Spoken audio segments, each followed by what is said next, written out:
In this episode of The View, I'm joined by Joe Sitt, CEO of Thor Equities, one of the largest retail owners in the city, and also the founder of the Global Gateway Alliance. That's an organization dedicated to advocacy work for the region's airports.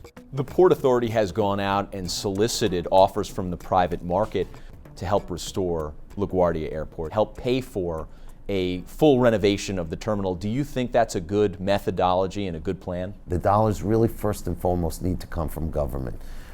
Public-private is a great concept, but first you've got to get the public to pay attention to it. The biggest challenge for us is that it's four bodies of government that we've got to get to play nicely together in the sandbox. We've got to get the City of New York's mayor, we've got to get the governor of New Jersey, the governor of New York City, and we need the federal government. Why do you think Governor Cuomo essentially stuck his neck out and said that he unilaterally, in essence, is going to take responsibility? He's really not in a position, you're saying, to single-handedly do that. If he didn't step forward and make the statement he made, I couldn't do the rest of what we need to get done. The same way we lobbied him hard, we've got to now do that with the other bodies of government. What do you think of the Port Authority's recent budget, $27.6 billion over the next 10 years for the region, including $8 billion in airport spending? The Port Authority executives hailed that as a huge investment in the airports. Do you agree? The Port Authority overall has actually been a supporter of our efforts. They realize where the ball got dropped on so many things, and they realize in so many ways the things that are lacking. But I don't want to fool people. The airports make money. The Port Authority makes a lot of money off of those airports. We were actually, before the debacle that we just went through with the World Trade Center, in terms of the cost overruns, the mismanagement, etc., we were actually at a point that we probably needed to issue dividends.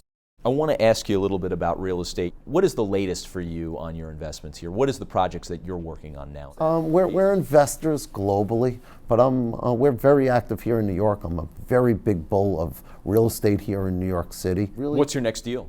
We're quite active on two large residential acquisitions that we're in the middle of transacting on, hopefully. Are those in Manhattan or in the boroughs? I'll just say within the New York City region. I want to ask you about town residential. What's going on there? Obviously, in the press, there was the rift between you and Andrew Heiberger. He's was the CEO of town, and Andrew sued you and said that you were trying to force him out of the business. It seemed like you had a good partnership with Andrew, and that Town Residential has been a successful residential brokerage. Town is a fabulous brand and fabulous company.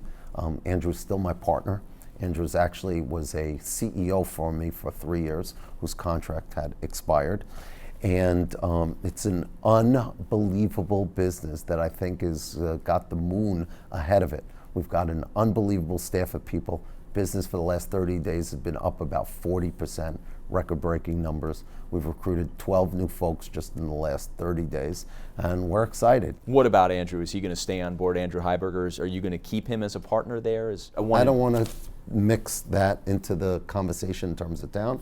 I just will say that Town's an unbelievable business with tremendous growth ahead of it, and we're really, really excited for it.